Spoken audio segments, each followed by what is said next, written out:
Phone എത്ര പുതിയതാണെങ്കിലും battery backup കുറഞ്ഞു തുടങ്ങിയാൽ പിന്നെ ഉപയോഗിക്കുക പ്രയാസമാണ്. ഈ 5 കാര്യങ്ങൾ ശ്രദ്ധിച്ചാൽ നിങ്ങളുടെ ഫോണിന്റെ ബാറ്ററി വർഷങ്ങളോളം നിലനിൽക്കും.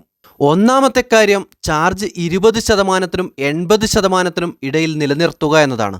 ബാറ്ററി 0-ൽ എത്തുന്നതുവരെ ഉപയോഗിക്കുകയും ചാർജ് ചെയ്യുമ്പോൾ 100% വരെ ചെയ്യുന്നതും ബാറ്ററിയുടെ ആരോഗ്യം ക്ഷയിപ്പിക്കും. 20% വരെ ഉപയോഗിച്ച് ശേഷം ചാർജ് ചെയ്യാനും ചെയ്യുമ്പോൾ 80% വരെ ചെയ്ത് നിർത്താനും ശ്രദ്ധിക്കുക. രണ്ടാമത്തെ കാര്യം ഡ്യൂപ്ലിക്കേറ്റ് ചാർജറുകളും കേബിളുകളും ഒഴിവാക്കുക എന്നതാണ്. ഡ്യൂപ്ലിക്കേറ്റ് ചാർജറുകൾ ബാറ്ററിയുടെ ആരോഗ്യത്തെ ഇല്ലാതാക്കുന്നതിൽ പ്രധാന പങ്കുവഹിക്കുന്നു. അതിനാൽ ബ്രാൻഡഡ് ചാർജറുകൾ മാത്രം ഉപയോഗിക്കുക. മൂന്നാമത്തെ കാര്യം ചൂടാകുന്നത് ഒഴിവാക്കുക എന്നതാണ്. ചൂട് ബാറ്ററിയുടെ ഏറ്റവും വലിയ ശത്രുവാണ്. ചാർജിങ്ങിനിടയിൽ ഗെയിം കളിക്കുന്നതും ഫോൺ എയർ സർക്കുലേഷൻ ഇല്ലാതെ മൂടി വെക്കുന്നതും ഒഴിവാക്കുക. നാലാമത്തെ കാര്യം രാത്രി ചാർജിന് വയ്ക്കുന്നത് ഒഴിവാക്കുക എന്നതാണ്. പലരുടെയും ശീലമാണ് രാത്രി ചാർജിന് വെച്ച് ഉറങ്ങുക എന്നത്. ഇത് ബാറ്ററിയുടെ ആയുർദൈർഘ്യം കുറക്കും.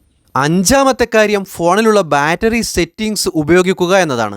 ഇപ്പോൾ വരുന്ന ഒരുവിധം എല്ലാ ഫോണുകളിലും ബാറ്ററി സേവർ, അഡാപ്റ്റീവ് ചാർജിംഗ് പോലുള്ള സൗകര്യങ്ങൾ ഉണ്ട്. ഇത് ബാറ്ററി അനാവശ്യമായി ചൂടാക്കുന്നത് തടയും. ഫോണിൽ ഈ സെറ്റിംഗ്സ് ഓൺ ചെയ്യുക.